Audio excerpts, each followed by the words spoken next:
ഉളുപ്പില്ലാത്ത അധികാരികളെ, ഉളുപ്പില്ലാത്ത അധികാരികളെ, ഉളുപ്പില്ലാത്ത തെമ്മാടികൾ, ഉളുപ്പില്ലാത്ത നാറികൾ, ഉളുപ്പില്ലാത്ത തെമ്മാടി നാറികളുടെ മുന്നിൽ സമർപ്പിക്കുന്നു.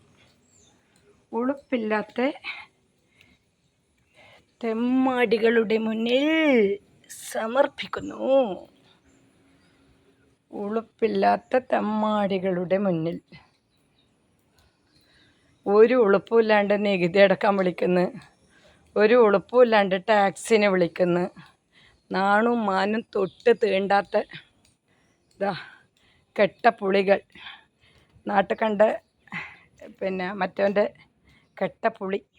ഇതാ ഏതോ തെമ്മാടീൻ്റെ കെട്ടപ്പുളി, തെമ്മാടികളുടെ പുളി.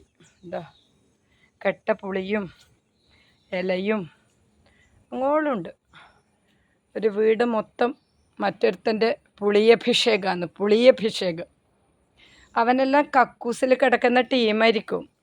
കക്കൂസിൽ തിന്നിട്ട് കക്കൂസിൽ കിടക്കുന്ന ടീമാണ് ഇതുപോലെയുള്ള പണിയെടുക്കുക. കക്കൂസിൽ തന്നെ തിന്നിട്ട് കക്കൂസ് കിടക്കും. അവനാണ് ഈ മാതിരി ജോലി ചെയ്യുന്നത്.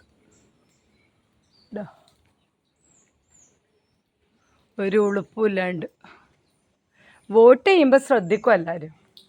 അത്ര എനിക്ക് പറയാനുള്ളൂ. സാധാരണക്കാരായ ജനങ്ങൾ എപ്പോഴും വല്ല സഞ്ചിയിലോ അല്ലെങ്കിൽ വല്ല മല്ലിയിലോ എക്സ്പയറി ഡേറ്റ് കഴിഞ്ഞ ഏതെങ്കിലും പാക്കറ്റിലോ ഒരാളും വീഴരുത്.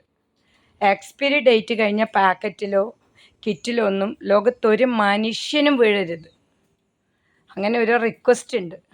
അവരവർക്ക് സത്യസന്ധമായിട്ട് തോന്നുന്ന കാര്യത്തിന് മാത്രം, അതും വളരെ കാര്യങ്ങൾ പഠിച്ച് വളരെ വസ്തുനിഷ്ഠമായിട്ടും സത്യസന്ധമായിട്ടും കാര്യങ്ങൾ ചെയ്യാം. അല്ലാതെ ചെയ്ത് കഴിഞ്ഞാൽ നമുക്ക് പണി കിട്ടും. നമുക്ക് നമ്മളെ കാര്യത്തിന് മറ്റുള്ളവരെ ഗതികേടും കാല് പിടിക്കാനും നിരന്തരം ഓഫീസ് കയറി ഇറങ്ങണം. നമ്മളെ വോട്ട് വാങ്ങിയവർ നമ്മളടുത്ത് വന്ന് ചോദിക്കണം, നിങ്ങൾക്ക് എന്തെങ്കിലും ആവശ്യമുണ്ടോ, നിങ്ങൾക്ക് എന്തെങ്കിലും പ്രയാസമുണ്ടോ, നിങ്ങൾക്ക് സർക്കാരിൻ്റെ അടുത്തുനിന്നോ അല്ലെങ്കിൽ നമ്മളെ ലോക്കൽ പഞ്ചായത്ത്, വില്ലേജ്, തദ്ദേശ സ്വയംഭരണ സ്ഥാപനങ്ങളിൽ നിന്നെല്ലാം സാധാരണ വീടുകളിൽ ആവശ്യമുണ്ടോ എന്ന് ഇങ്ങോട്ട് വന്നിട്ട് നമ്മളെ കാര്യം ചോദിക്കണം. ഇത് അങ്ങോട്ട് പോയാൽ ആട്ടുന്നു.